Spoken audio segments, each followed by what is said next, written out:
आप सभी को जय मसीह की। प्रभु सभी का बहुत आशीष दे। आज ये वचन जो आपको बताया जाएगा, सुनाया जाएगा, ये बहुत ज़रूरी है आप सभी के लिए जानना, क्योंकि इसमें बहुत गहरे प्रकाशन छुपे हैं और आप जान पाओगे कि एक परमेश्वर के साथ एक मन एक आत्मा होना हमारे लिए कितना भला है और इसमें हम कितने सामर्थ्य, कितने आत्मिक उन्नति में पहुंच जाते हैं और परमेश्वर की सारी भरपूरी तक परिपूर्ण हो जाते हैं।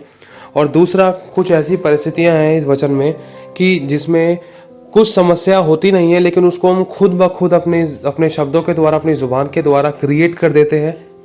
लेकिन हमारा परमेश्वर फिर भी हमें बचा लेता है, छुड़ा लेता है, आज़ाद करता है और अपने पंखों में छिपा लेता है। इस वचन को जानने के बाद आपकी आत्मिक उन्नति होगी। आप परमेश्वर के साथ बहुत अद्भुत तरीके से कनेक्ट हो पाओगे, समझ पाओगे और उसकी गहराई में जा पाओगे।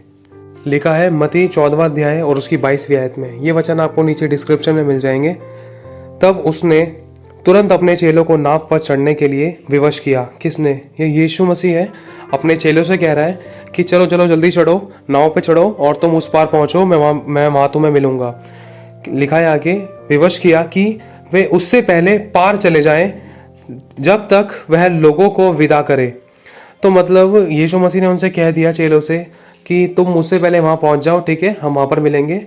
और उनको जल्द से जल्द नाव में चढ़ाकर फिर आगे लिखा है, वह लोगों को विदा करके प्रार्थना करने को अलग पहाड़ पर चला गया। मतलब यीशु मसीह ने जब उन चेलों को विदा कर दिया, नाव में बिठा दिया जल्द से जल्द, उनसे बोला चलो भाई मैं वहाँ मिलूंगा, तुम मुझसे पहले वहाँ पहुँचो। और उनको विदा करके फिर यीशु मसीह अकेले, बिल्कुल अकेले पहाड़ पर अलग जगह पर कहीं प्रार्थना करने के लिए चले गए। और सांझ को वह वहाँ पर अकेला था। उस समय नाव झील के बीच लहरों में डगमगा रही थी, क्योंकि हवा सामने की थी। और यीशु रात के चौथे पहर झील पर चलते हुए उनके पास आया। अब ऐसा हुआ कि यीशु मसीह तो पहाड़ी पर प्रार्थना करने के लिए चले गए, अब वो झील के पास तो गए नहीं। तो सोचने वाली बात है, इस बात को बहुत ध्यान से समझना और सीखना। और परमेश्वर आपके मन की आंखें ज्योतिर्मय करे, आपको ज्ञान और प्रकाश का आत्मा दे, आपको गहराई में लेकर जाकर सिखाए प्रभु, कि जब यीशु मसीह वहाँ पर पहाड़ी पर अकेले प्रार्थना कर रहे थे, यहाँ पर साफ लिखा है, और सांझ को वह वहाँ पर अकेला था, मतलब पहाड़ी पर जहाँ प्रार्थना करने गए थे। और आगे लिखा है, उस समय नाव झील के बीच में लहरों से डगमगा रही थी, क्योंकि हवा सामने की थी। और यीशु रात के चौथे पहर झील पर चलते हुए उनके पास आया। अब सबसे पहली बात यह है कि यीशु मसीह जब प्रार्थना करने के लिए पहाड़ी पर गए हैं और वहाँ पर वो अकेले हैं और झील के पार जाने के लिए उनके पास कुछ साधन नहीं है, कोई नाव नहीं है या कोई साथी भी नहीं है, तो वहाँ पर पार कैसे जा सकते हैं? जब नाव से ही जाने में बहुत लंबा समय लगता है तो पैदल कैसे पहुँचेंगे? और वो भी यीशु मसीह चेलों से पहले पहुँच गए, वो भी झील के ऊपर। और ये सारी बातें परमेश्वर की आत्मा ने प्रभु यीशु मसीह को आत्मा में दिखाया कि यीशु के चेले झील में फंसे हुए हैं और उनकी नाव हिचकोले खा रही है, डगमगा रही है और वो बहुत डरे हुए हैं। तो ये तो अलग बात है, लेकिन एक बात ये कहना चाहता हूँ कि जब प्रभु यीशु मसीह पहाड़ी पर प्रार्थना करने गए थे तो वहाँ पर झील के पास, झील के ऊपर, उन चेलों की नाव के सामने वहाँ पर कैसे पहुँचे? ऐसा करने के लिए सबसे पहली बात, प्रभु यीशु मसीह ने पिता के साथ एक अच्छा रिश्ता बनाया।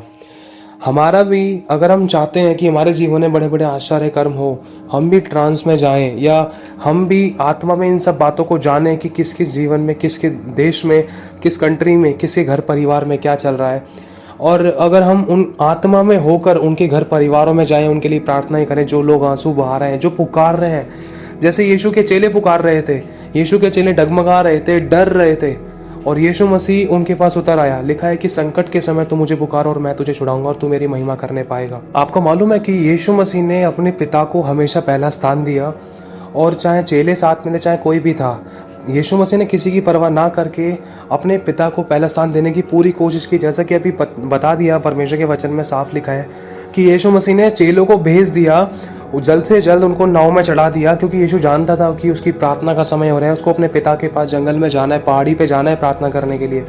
यीशु ने उनको विवश कर दिया, जल्दी से बैठो, उठ जाओ, मैं तुम्हें वहाँ मिलूंगा, ठीक है, जल्दी से निकलो। और फिर उसके बाद जल्दी से दौड़ भाग कर वो अपने पिता के पास, समय एक निर्धारित कर रखा था यीशु ने कि मैं इसी समय अपने पिता से अकेले में अपना सेपरेट क्वालिटी टाइम पिता के साथ बिताऊंगा और शेयर करूंगा उससे अपने दिल की बातें, और उससे पूछूंगा कि उसने मेरे आगे के लिए क्या योजना रखी। बहुत सारी बातें पिता के साथ यीशु करते थे, प्रार्थना करते थे यीशु हम सब के लिए, पूरे संसार के लिए, हर एक व्यक्ति के लिए, अपनी आत्मा को मजबूत करने के लिए पिता से अनुग्रह मांगते थे। बहुत सारी बातों को लेकर प्रभु यीशु पिता से प्रार्थना करते थे, जो जो चीज़ की उनको ज़रूरत होती थी पिता से, कि पिता, जैसे कि आपने प्रार्थना सुनी होगी यीशु मसीह बहुत आंसू बहा बहा कर, मतलब देह में रहने के दिनों में भी आंसू बहा बहा कर बहुत दुख के साथ प्रार्थना की। लिखा है भक्ति के कारण यीशु की सुनी गई। और प्रार्थना यीशु मसीह ने कैसे की, एक बार पिता के सामने लिखा है कि यीशु मसीह जब पहाड़ी पर प्रार्थना करने के लिए गया तो उनका पसीना मतलब खून बनकर टपक रहा था पत्थर पर। सोचो कितना तगड़े प्रेशर के साथ यीशु मसीह पिता से प्रार्थना कर रहे थे। और उन्होंने कहा कि हे पिता, हो सके तो ये प्याला मेरे आगे से हटा ले, वरन मेरी नहीं तेरी सिर्फ इच्छा पूरी हो। मतलब पूरे दिल का हाल पिता के सामने खोल कर अपनी सारी अच्छाइयाँ, और अब क्या कर सकते हैं, क्या नहीं कर पा रहे, क्या करने में थोड़ा सा मुश्किल था, क्या कठिनाई थी, सब बातें पिता के सामने खोल दी। लिखा है कि एक स्वर्गदूत उनके पास आकर उनको सामर्थ देकर चला गया। मतलब प्रार्थना परमेश्वर के साथ यीशु मसीह ने किस तरीके से की, वो तो आप बहुत सारी बातों को जान चुकी हो, आपने कई सारी वीडियोस देखी होंगी। तो इसके अलावा पहली बात हमें ये देखना है कि यीशु मसीह ने पिता के साथ कैसा रिश्ता बनाया। एक तरफ चेले हैं, यीशु मसीह ने आत्मा में जान लिया कि यीशु मसीह के चेले पानी में, मतलब पानी में जो नाव है उस नाव हिचकोले खा रही है, उस नाव पर जो बैठे हैं यीशु के सारे चेले डगमगा रहे हैं, डर रहे हैं। और यीशु मसीह अचानक उनके पास वहाँ प्रकट हो गया। हमने बहुत सारी ऐसी गवाहियाँ सुनी हैं। आपने साधु सुंदर सलराज जी की गवाही सुनी होगी, अगर आप चाहो तो सुन सकते हो, सर्च कर सकते हो। ये भी एक ट्रांस होता है। इसका मतलब जैसे कि हमारा शरीर, जैसे मैं यहाँ पर अपने घर पे प्रार्थना कर रहा हूँ रात को, और इसी समय मतलब प्रार्थना के समय में कोई व्यक्ति, कोई इंसान अपने मतलब दुखों और आंसुओं में पुकार रहा है कि प्रभु मेरे को चंगा कर, मुझे इस बीमारी से आज़ाद कर, तो परमेश्वर ने मुझे इस्तेमाल किया, मेरी आत्मा को वहाँ भेज दिया। क्यों? क्योंकि मैं प्रार्थना में बैठा हूँ और ये बात मुझे नहीं मालूम है। कई कई सिचुएशंस में ऐसा होता है, कई कई बार हमें नहीं पता रहता कि हमारी आत्मा किस, अगर हम ज़्यादा कनेक्ट हैं, ये छोटी गहराई की बात नहीं है, ये बहुत ज़्यादा गहराई की बात है। इसमें दो बातें हैं। पहली बात तो ये है कि हाँ, मुझे एक बात तो मुझे पता रहेगा कि हाँ, खुदा का आत्मा मुझे भेज रहा है और मैं अपने शरीर को देख रहा हूँ, मेरा शरीर प्रार्थना में बैठा है, लेकिन मैं प्रार्थना करने के लिए किसी और जगह पे, किसी और देश में, किसी और कंट्री में, किसी और शहर में, किसी और घर परिवार गली गाँव में चला गया, किसी के लिए प्रार्थना कर रहा हूँ, या किसी हॉस्पिटल में परमेश्वर ने मुझे आत्मा में भेज दिया प्रार्थना करने के लिए कि इसके लिए प्रार्थना कर। एक तो ये भी है, एक तो मैं खुद जान सकता हूँ, और एक दूसरा जिसमें सिर्फ वो ही जान पाएगा जिसके लिए प्रार्थना करने के लिए परमेश्वर ने अपने दास को भेजा है, दास की आत्मा को भेजा है, एक दूत बनाकर भेजा है। कभी कभी ऐसा देखा होगा, आपने नोटिस किया होगा कि परमेश्वर के दास पास्टर्स होते हैं, हमारे सपनों में आए हैं, दर्शनों में आए हैं। और ये बात सच होती है, जब परमेश्वर के लोग प्रार्थना में बैठते हैं तो ऐसा होता है कि अगर हमें कभी कुछ चीज़ की ज़रूरत होती है या कोई बहुत टेंशन, चिंता, परेशानी होती है, तो परमेश्वर अपने दास दासियों को, अपने अभिषिक्तों को भेजता है सपनों में, उनसे बातचीत करवाता है, उनके द्वारा उत्तर दिलवाता है, या वो हमारे कमरे में आते हैं, प्रार्थना करके जाते हैं, कहते हैं कि तू चंगा है, तू चल, फिर उठ, भाग, ये काम तो ऐसे कर, ये काम ऐसे कर, मतलब कुछ प्रोफेसीज करके जाते हैं। इसे भी एक तरीके से ट्रांस कहते हैं। ट्रांस कई प्रकार के होते हैं, तो अभी पहले हम वचन के बारे में जानेंगे। जैसे कि अभी वचन चल रहा है कि यीशु रात के चौथे पहर झील पर चलते हुए उनके पास आया, चेले उसको झील पर चलते हुए देखकर घबरा गए। पहली बात यह है कि प्रभु यीशु मसीह जब अपने लोगों को भेजता है ना, तो वो उनकी, परमेश्वर की निगाहें हम सब पर हमेशा रहती हैं, चाहे वो शारीरिक रूप में कोई हमारे साथ हो या ना हो। यीशु उनके साथ शारीरिक रूप में नहीं था, लेकिन आत्मिक रूप में इनके साथ था, इनके ऊपर निगाहें थी यीशु की।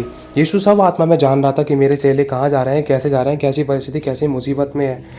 तो कभी कभी प्रभु यीशु मसीह आपको और मुझे, अपने लोगों को कभी कहीं भेजता है ना, तो ये मत सोचना कि हमारे साथ कोई नहीं है।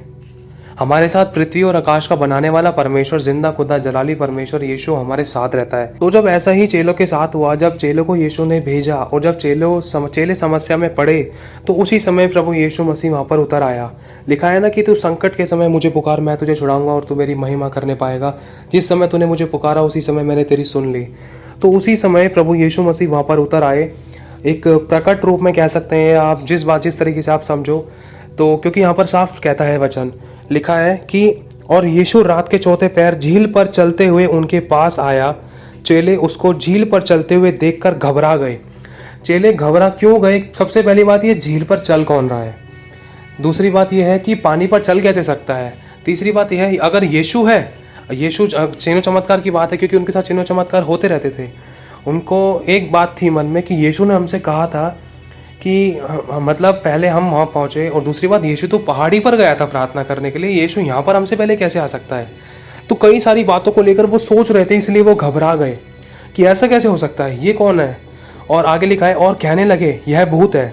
मतलब डर गए और उनके मुँह से निकला ये तो भूत है भैया, और डर के मारे चिल्लाने लगे। इतना डर गए कि सारे चेले चिल्लाने लगे। तब यीशु ने तुरंत उनसे बातें की और कहा, ढांढस बांधो मैं हूँ, डरो मत। मतलब जैसे कि कभी कभी प्रभु यीशु के लोग, परमेश्वर के लोग कभी कभी बहुत डगमगा जाते हैं, डर जाते हैं, कभी किसी बातों को देखकर डर जाते हैं। तो लिखा है कि यीशु कहता है कि ढांढस बांध, मत डर, क्योंकि मैंने संसार को जीत लिया है। कभी कभी समस्या ऐसी आती हैं कि लगता है कि समस्या प्रबल होने को है, प्रबल हो रही है, या होने को है, या होने वाली है। तो उसी समय प्रभु यीशु अपने बच्चों का, अपने चेलों का हाथ पकड़ लेता है, उनको अपने पंखों की आड़ में छुपा लेता है और रक्षा और सुरक्षा करता है और कहता है, ढांढस बांध, मत डर, मैं हूँ, मैं तेरे साथ हूँ। और आगे लिखा है, पतरस ने उसको उत्तर दिया, हे प्रभु, यदि तू ही है तो मुझे अपने पास पानी पर चलने की आज्ञा दे। कभी कभी हम शक करते हैं, यदि, मतलब पतरस ने इस बात में शक किया, परमेश्वर अगर तू ही है, मतलब एक बार पहले यीशु मसीह ने कह दिया कि भाई मैं हूँ, ढांढस बांधो, मत डरो। फिर भी पतरस को एक तरीके से शक हुआ, परमेश्वर यीशु अगर तू ही है, अगर, जहाँ पर अगर मगर किंतु परंतु आ जाता है ना, तो ये बिल्कुल परिस्थिति को बदल डालता है। ध्यान रखना, ये सारी सिचुएशन, सारे सेंटेंस बिल्कुल बदल जाते हैं, बहुत तगड़ा उतार चढ़ाव आ जाता है। तो पतरस ने उसको उत्तर दिया, हे प्रभु, यदि तू ही है तो मुझे अपने पास पानी पर चलने की आज्ञा दे। उस समय यीशु भी सोच रहा होगा, अरे मैंने इनको एक बार पहले बोल दिया, मैं हूँ, डरो मत। फिर उसके बाद प्रभु यीशु मसीह ने चेले से कहा, चल ठीक है, तू आ जा, आ। तब पतरस नाव पर से उतरकर यीशु के पास जाने को पानी पर चलने लगा। पानी पर चलना कोई आम बात नहीं है। पतरस के मन में एक विश्वास उत्पन्न हुआ, किस प्रकार का, कि अगर वो सच में यीशु है तो मैं भी चल सकता हूँ, और उसने मुझे कह दिया आ, और यीशु ने जब मेरे से बोल दिया तो मुझे कोई डरने की ज़रूरत है ही नहीं। तो कुछ ऐसा हुआ, कभी कभी हम लोग भी विश्वास में निकल जाते हैं, कदम बढ़ाते हैं, तो कभी कभी परिस्थितियाँ ऐसी आ जाती हैं, कैसी, जैसे कि पतरस के सामने आई थी। ये थी नहीं, लेकिन परिस्थिति क्रिएट हो गई थी। जो चीज़ दिखाई नहीं देती ना, कभी कभी ऐसी बातें हम अपने दिमागों में, मनोविचारों में सोच सोच कर अपने आप को और मतलब तोड़ लेते हैं, विश्वास में अपने आप को कमज़ोर कर लेते हैं। तो ऐसा ही कुछ यहाँ हुआ। लिखा है, तब पतरस नाव पर से उतरकर यीशु के पास जाने को पानी पर चलने लगा, पर हवा को देखकर डर गया। क्या हवा दिखाई देती है? नहीं दिखाई देती। इस बात को ध्यान से समझना, जो चीज़ नहीं है ना, उस चीज़ को देखकर हम डर जाते हैं। हमारे पास जिंदा जलाली सामर्थ्य परमेश्वर होने के बाद भी हम डर जाते हैं। जो चीज़ नहीं है उसको कैसे देखकर डर सकते हैं? सोचने वाली बात है। क्यों? क्योंकि हमारे मन के अंदर ऐसी ऐसी बातें गढ़ती हैं, शारीरिक, आत्मिक, आर्थिक और संसारिक, मरने को लेकर, काटने को लेकर, जलने बुझने को लेकर, लड़ाई दंगे को लेकर, मौत एक्सीडेंट्स को लेकर, चलने फिरने उठने बैठने को लेकर, कुछ ना कुछ नुकसान, नेगेटिव। तो इन चीज़ों से बचने के लिए हमें विश्वास में दृढ़ रहना ज़रूरी है। लिखा है कि कर्म बिना विश्वास मरा हुआ है, और विश्वास बिना परमेश्वर को प्रसन्न करना अनहोना है। और यह भी लिखा है कि धर्मी जन विश्वास से जीवित रहेगा, और यदि वो उससे हट जाए तो परमेश्वर का मन उससे प्रसन्न नहीं हो सकता। तो कभी कभी कुछ ऐसी ऐसी समस्याएं, सिचुएशंस मनुष्य के जीवन में, एक मसीह विश्वासी के जीवन में आती है कि अगर मनुष्य विश्वास का कदम बढ़ाता है, मसीह एक व्यक्ति अगर विश्वास का कदम बढ़ाकर कुछ काम करता है, अगर प्रभु में बढ़ता है, या कुछ सेवकाई के लिए कुछ करता है, या बोता है, या कुछ भी ऐसा काम करता है परमेश्वर की महिमा के लिए, या भला काम करता है, कुछ भला बोता है, तो कभी कभी अंदर डर सा रहता है कि अगर ये कर दिया, पता नहीं इसके बाद फ़ायदा हुआ नहीं हुआ, यहाँ पर लॉस तो नहीं होगा, यहाँ ये नुकसान तो नहीं होगा, ये समस्या, ये बीमारी, ये परेशानी, सौ बातें, बहुत सारी बातों को लेकर इंसान के मन में जो चीज़ दिखाई नहीं देती ना, वो चीज़ मन के अंदर मतलब एक तरीके से चलना स्टार्ट हो जाती है। तो यही चीज़ है, जैसे कि पतरस हवा को देखकर डर गया और डूबने लगा। जिस चीज़ को देख, जो चीज़ है नहीं, अगर उस चीज़ को अगर हम अपने मन में प्रेशराइज करते हैं, याद करते हैं, बार बार उसको मतलब एंटरटेन करने की कोशिश करते हैं, या उस बात को, उस समस्या को, उस परेशानी को अगर अपने ऊपर हावी होने देते हैं ना, तो लिखा है आगे कि वो डूबने लगता है। और जब डूबने लगा तो चिल्ला कर कहा। डूबने के बाद फिर चिल्लाना ही रहता है कि हे यहोवा मुझे बचा ले, क्षमा कर, ये कर, वो कर, सौ बातें। ऐसा हम सबके साथ हुआ है, मेरे साथ भी हुआ है, हम सबके साथ हुआ है, हम सबसे गलतियां हुई हैं, हम सब गिर गिर कर तो सीखे हैं, एक दूसरे के अनुभवों से सीखे हैं। कोई मनुष्य परफेक्ट नहीं है। जब हम वचन में, विश्वास में, या प्रभु के वचनों में, या कलीसिया आने में जब हम कच्चे थे, तो हम इन बातों को समझते थे, सीखते थे, धीरे धीरे गिर गिर पढ़ पढ़ के सीखते थे, दूसरों की गवाहियाँ सुनते थे।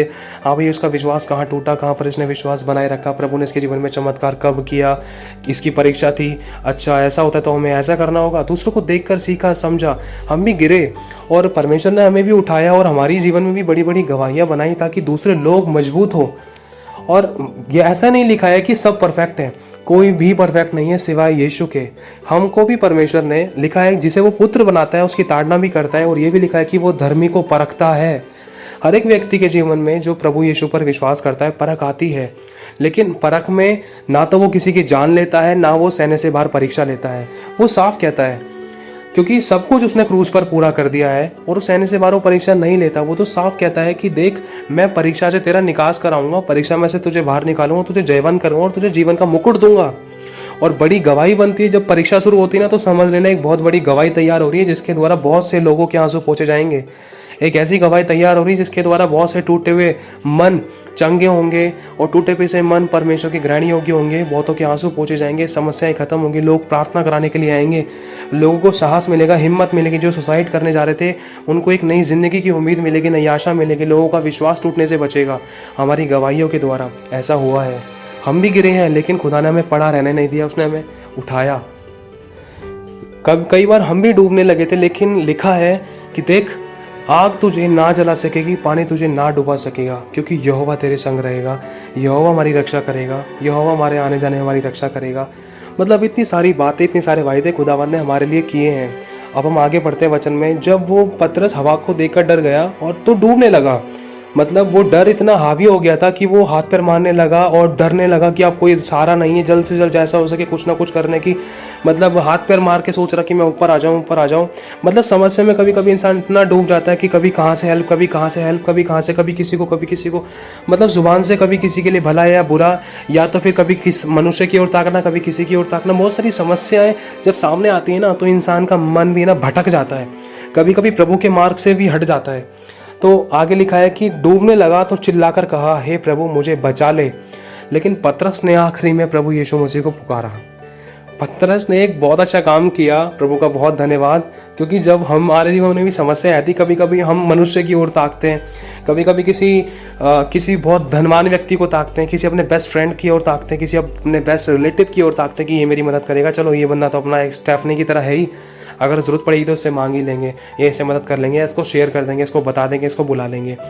लेकिन पतरस ने अपने चेलों को नहीं बुलाया, पतरस ने ना तो रस्सी फिकवाई, पतरस ने सिर्फ यीशु को पुकारा, चिल्लाया, डूबने लगा, समस्या आई, लेकिन इसने परमेश्वर को पुकारा। लिखा है, हे प्रभु मुझे बचा ले। यीशु ने तुरंत हाथ बढ़ाकर उसे थाम लिया और उससे कहा, हे अल्पविश्वासी, तूने क्यों संदेह किया।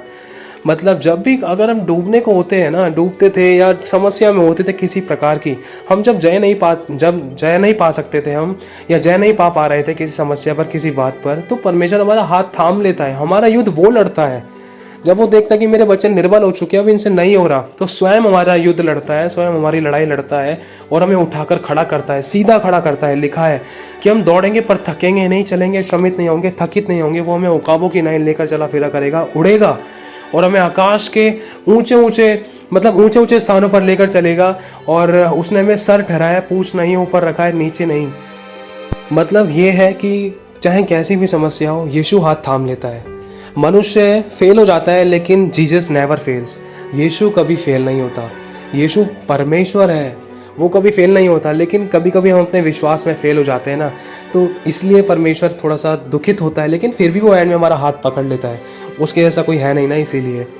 और उसको पता है कि हमारा उसके सिवा कोई है भी नहीं। उसको ये भी पता है कि उसके सिवा, यीशु के सिवा हमारी कोई मदद करेगा भी नहीं। इसीलिए वो हमारा हाथ थाम लेता है, क्योंकि वो बहुत दयावान है ना, इसीलिए उसके अंदर दया भरी हुई है। चाहे उसके मुंह पर थूक दें, चाहे उसके भोजन में लात उठाएं, चाहे उसका दिल दुखाएं, चाहे उसको लूटें, चाहे उसको धिक्कारें, चाहे उसकी बुराई करें, लेकिन फिर भी वो जानता है, कोई बात नहीं मेरे बेटे, मुझे पता है कि तू मेरे पास आएगा। लेकिन जब भी तू आएगा ना, अपने बाएं को लाकर मैं खड़ा रहूँगा, मैं इंतज़ार करूँगा, क्योंकि मेरे बच्चे तुझे नहीं पता है, तू नहीं जानता कि तूने क्या किया है। मैं कहता हूँ, हे पिता माफ़ कर दे इस बच्चे को, कोई नहीं, देख मेरे सर के कांटे के ताज को और मेरे हाथों की कीलों को देख पिता, तू मुझे देख, तू उस लड़के को माफ़ कर दे, उस लड़की को माफ़ कर दे, इन पति पत्नी को, इस परिवार के लोगों को माफ़ कर दे। देख तू मेरी तरफ देख, तू उनके ऊपर क्रोध ना कर। तूने देख, मुझे देखा है ना, मेरे हाथ पैरों की कीलों को देख, मैंने उनके लिए खाई है, मैंने उनके लिए अपना लहू बहाया है। पिता बार बार अपने यीशु को देखकर हम लोगों पर दया करता है, और यीशु बार बार हमारे लिए घुटने टेक कर गिड़गिड़ा कर प्रार्थना करता है।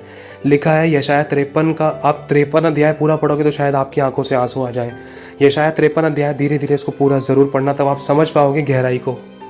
और आगे लिखा है, जब वे नाव पर चढ़ गए तो हवा थम गई। इस बार उन्होंने जो नाव पर थे उसे दंडवत करके कहा, सचमुच तू परमेश्वर का पुत्र है।